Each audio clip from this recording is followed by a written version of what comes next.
नमस्कार, आपका स्वागत है बीन जी के चैनल में। दोस्तों, गरुड़ पुराण में भगवान श्री कृष्ण ने गरुड़ जी को मृत व्यक्ति की ऐसी चीजों के बारे में बताया है जिनका इस्तेमाल किसी भी जीवित व्यक्ति को नहीं करना चाहिए। भगवान श्री कृष्ण कहते हैं कि प्रकृति का यह नियम है कि जिसका भी जन्म हुआ है उसकी मृत्यु भी निश्चित ही है। मृत्यु ऐसा सत्य है जिसे कोई भी नकार नहीं सकता है। मृत्यु निकट आने पर मनुष्य को अपने शरीर का त्याग अवश्य ही करना पड़ता है और शरीर के साथ वह व्यक्ति सभी भौतिक वस्तुओं का भी त्याग कर देता है। अर्थात मनुष्य मृत्यु के पश्चात इस मृत्यु लोक की कोई भी वस्तु अपने साथ लेकर नहीं जा सकता। उसके साथ केवल उसके पाप और पुण्य ही जाते हैं। यदि किसी मनुष्य ने अपने जीवन काल में पाप से अधिक पुण्य किए हैं तो उसे मृत्यु के समय कोई कष्ट नहीं होता है और उसके प्राण सहज गति से निकलते हैं। लेकिन जिस व्यक्ति ने जीवन भर पाप किए हो उसकी मृत्यु बहुत दर्दनाक होती है। उसे मृत्यु के समय बहुत पीड़ा सहन करनी पड़ती है।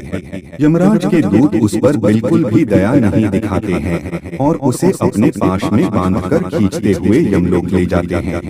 यमलोक जाने के मार्ग पर उस पापी व्यक्ति को बहुत दुख होता है। वह हाहाकार करता हुआ नरक के मार्ग पर चलता है, लेकिन यम के दूतों को उस पर दया नहीं आती है और वे उसे और पीड़ा देते हैं। श्री कृष्ण कहते हैं कि आत्मा का इस संसार में कुछ भी अपना नहीं है। आत्मा अमर है, उसका कभी अंत नहीं होता है।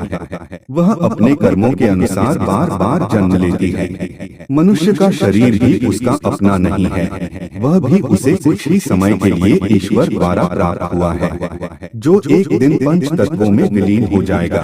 किंतु फिर भी मनुष्य इस संसार में जन्म लेकर कई भौतिक सुखों के मोह में पड़ जाता है।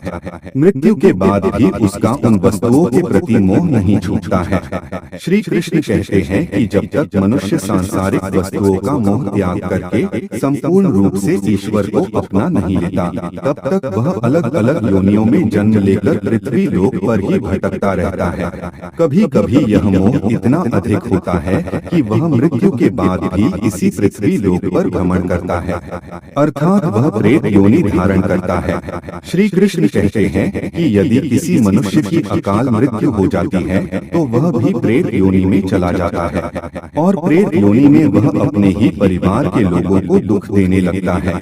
कई बार हम अपने मृत परिजनों की वस्तुओं को उनकी याद में अपने पास रख लेते हैं या उनकी वस्तुओं का उपयोग भी करने लग जाते हैं। लेकिन गरुड़ पुराण के अनुसार हमें मृत व्यक्ति की कुछ वस्तुओं का उपयोग कभी नहीं करना चाहिए, क्योंकि इन वस्तुओं के साथ उस मृत व्यक्ति की ऊर्जा जुड़ी हुई होती है। उस मृत व्यक्ति का उन वस्तुओं के प्रति मोह बहुत अधिक होने के कारण वह मृत्यु के बाद भी उन वस्तुओं से जुड़ा रहता है और यदि कोई इन वस्तुओं का प्रयोग करता है तो उसे कई परेशानियों का सामना करना पड़ता है।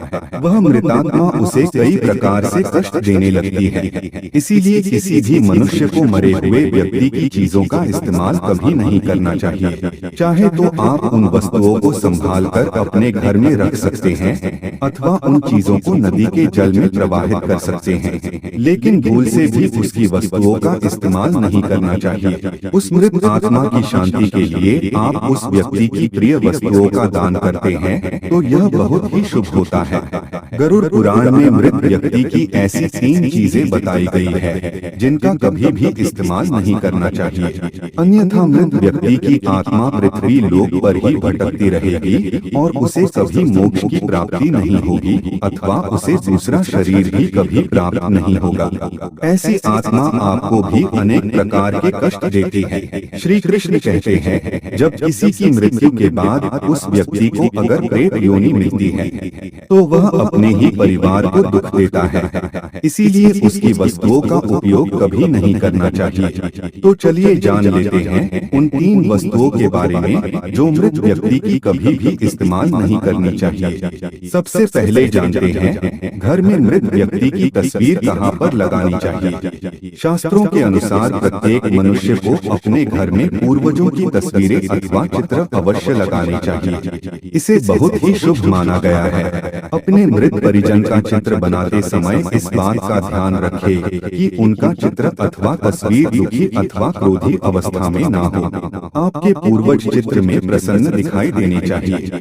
जब भी हम उनके चित्र के दर्शन करें तो हमारे मन में उनके प्रति श्रद्धा तथा प्रेम का भाव प्रकट हो। यदि पूर्वजों का चित्र क्रोधी अवस्था में हो तो यह मन में भय की स्थिति निर्माण करता है। छोटे बालक उनसे प्रेम करने के बजाय द्वेष करने लगेंगे। इसीलिए पूर्वजों का चित्र अथवा तस्वीर बनाते समय इस बात का खास ध्यान रखें। ध्यान रहे आपके पूर्वज अब इस संसार में नहीं हैं।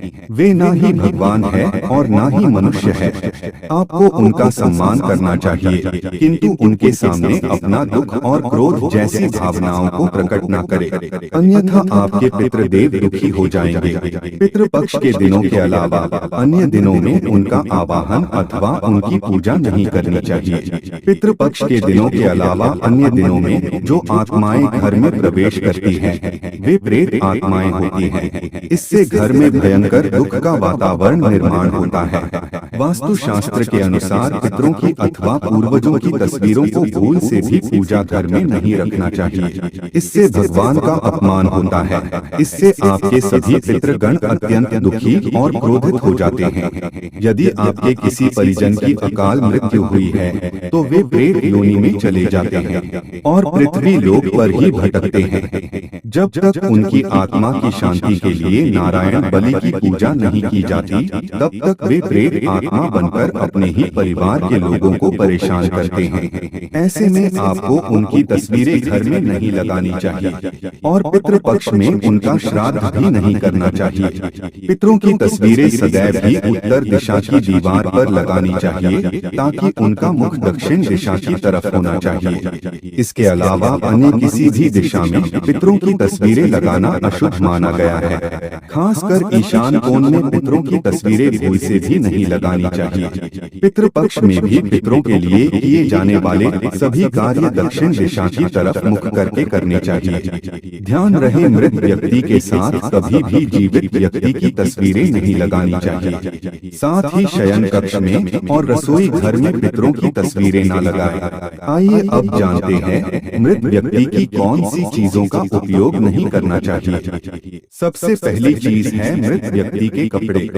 गरुड़ पुराण के अनुसार मृत व्यक्ति के कपड़ों का कभी भी इस्तेमाल नहीं करना चाहिए। उन्हें भूलकर भी पहनना नहीं चाहिए। ऐसा करने से मृत व्यक्ति की आत्मा उस व्यक्ति से जुड़ जाती है जो इनका इस्तेमाल करता है। मृत व्यक्ति की यादें उस व्यक्ति को सताने लग जाती हैं जो उनके कपड़ों का इस्तेमाल करता है, जिस कारण वो व्यक्ति मानसिक और शारीरिक रूप से कमजोर हो जाता है। उस व्यक्ति को अपने मृत परिजन की ऊर्जा का एहसास भी होने लगता है। इसलिए मृत व्यक्ति के कपड़े कभी भी नहीं पहनने चाहिए। मृत व्यक्ति के कपड़े हमेशा दान कर देने चाहिए, जिससे उसकी आत्मा को शांति प्राप्त हो जाती है। दूसरी चीज है मृत व्यक्ति के गहने। गरुड़ पुराण में कहा गया है कि मृत व्यक्ति के गहने भी उसके कपड़ों की तरह ही उसकी ऊर्जा के स्रोत होते हैं। मृत व्यक्ति का अपने गहनों से लगाव कपड़ों से भी कई गुना ज्यादा होता है, क्योंकि प्रत्येक व्यक्ति गहने खुद को सुंदर प्रतीत करने के लिए पहनता है। लेकिन जब व्यक्ति की मृत्यु हो जाती है और उसके गहने कोई दूसरा व्यक्ति पहन लेता है, तब मृत व्यक्ति की आत्मा असहज महसूस करने लगती है। वो आत्मा उस व्यक्ति को परेशान करने लग जाती है। आत्मा मोक्ष की राह पर न जाकर इसी मृत्यु लोक में अपने ही परिजनों को ही परेशान करने लग जाती है। इसलिए मृत व्यक्ति के गहनों का कभी भी इस्तेमाल नहीं करना चाहिए। व्यक्ति की मृत्यु के बाद उसके गहनों को गलाकर अन्य आभूषण करवा लेने चाहिए, अन्यथा उन्हें मंदिर में दान कर देना चाहिए। तीसरी चीज है मृत व्यक्ति की घड़ी। कपड़ों और गहनों की तरह घड़ी भी एक मृत व्यक्ति की प्रमुख ऊर्जा स्रोत होती है। गरुड़ पुराण में घड़ी के बारे में नहीं कहा गया है, लेकिन अनेकों ज्योतिष शास्त्र यह बताते हैं कि मृत व्यक्ति की घड़ी भी उससे जुड़ाव का कार्य करती है, क्योंकि घड़ी उस व्यक्ति से जीवन भर जुड़ी रहती है और उसके समय का निर्धारण करती है। इसलिए उस व्यक्ति की मृत्यु के पश्चात उसके समय का भी अंत हो जाता है, जिस कारण उस व्यक्ति की घड़ी का कभी भी इस्तेमाल नहीं करना चाहिए। ऐसी मृत व्यक्ति की घड़ी को हमेशा दान ही करना उत्तम माना जाता है। तो दोस्तों, उम्मीद है आपको यह जानकारी अच्छी लगी होगी। वीडियो को लाइक कमेंट करने से हमारा मनोबल बढ़ता है और साथ ही चैनल को सब्सक्राइब कर लेना।